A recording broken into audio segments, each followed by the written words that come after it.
तो कल रात को जो धमाका हुआ है भाई फीफा में, मैं सबसे पहले तो जापान और ब्राजील की बात करना चाहता हूँ भाई। क्या मजेदार मैच था भाई। मैं तो दोनों टीम को सपोर्ट कर रहा था, मैं तो न्यूट्रल फैन था। लेकिन भाई फर्स्ट हाफ में तो ऐसे लो लोक में जाके सेटल हो गए ना जापान गोल मारने के बाद, कि भाई ऐसा लगता कि आर्सेनल ही खेल रही है। लेकिन बात ये है कि ना ये आर्सेनल जैसी खेल रही है, आर्सेनल नहीं है ये। ठीक है, तो आर्सेनल का एक तरीका और भी है कि भाई जो लो ब्लॉक में सेटल हो जाते हैं, अगर उन पे बॉल आ गई गलती से, अगर उन पे पोजीशन आ गई, तो भाई वो जो काउंटर मारते हैं ना, तो फिर वो गोल करके ही मारते हैं, या फिर वो सेट पीसेस कॉर्नर से गोल मार देते हैं। ठीक है, जापान आर्सेनल नहीं थी, लेकिन आर्सेनल वाले टेक्निक करने लगी। मतलब आधा अधूरा ज्ञान था इन पे कि भाई काउंटर मारना है, ये इनको पता ही नहीं था।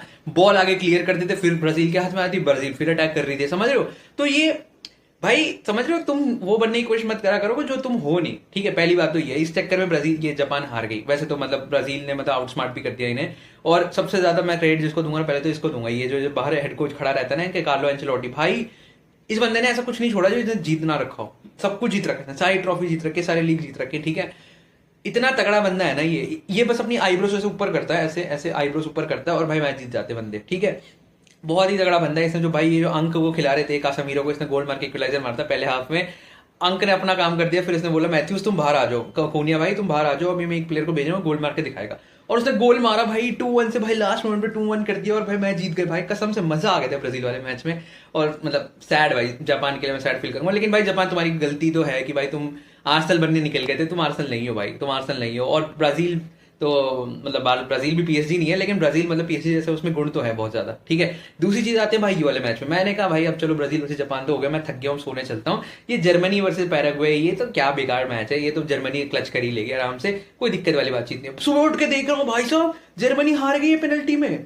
मैंने कहा कैसे, कब, मतलब मेरी जर्सी मैंने जर्मनी की खरीदी थी, वो वेस्ट है मतलब। भाई साहब क्या हुआ ये, ओ भाई मैं बिल्कुल शॉक में हो गया भाई सुबह उठ के कि ये कैसे हुआ। ये पैराग्वे जैसी टीम जिनको हमने कल फुटबॉल खेलना सिखाया था, ये कैसे जर्मनी को कैसे हरा देंगे, इतने बड़े जायंट्स को, इतने बड़े मतलब लेजेंड्स को।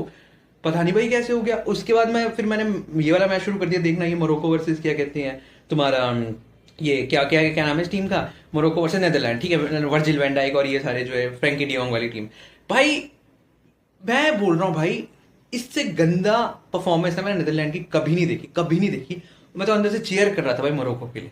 मोरक्को जीतनी चाहिए, मोरक्को ही जीतनी चाहिए, चाहे पेनल्टी में जाए या कहीं भी जाए, फुल टाइम में जाए, कहीं भी जाए, मोरक्को जीतनी चाहिए थी। और मोरक्को ही जीती भाई, सच्चाई की जीत हुई भाई। क्योंकि अगर इस ब्रांड ऑफ फुटबॉल से अगर नीदरलैंड जीत जाती ना, भाई थू है भाई, फुटबॉल पे ही थू थी, फुटबॉल पे ही थू था पूरा। मैं बता रहा हूँ, इसलिए भाई मैं आज चाहता था मोरक्को जीते। जितना गंदा खेल सकते थे ना नीदरलैंड, उस तरह से खेल रही थी आज। ऐसा लग रहा था भाई कोई कोई बड़ी टीम नहीं है, मतलब पता नहीं क्या भाई। अब मैं मोरक्को को भी ना भाई, मैं कोई ऐसी छोटी टीम नहीं मानता भाई।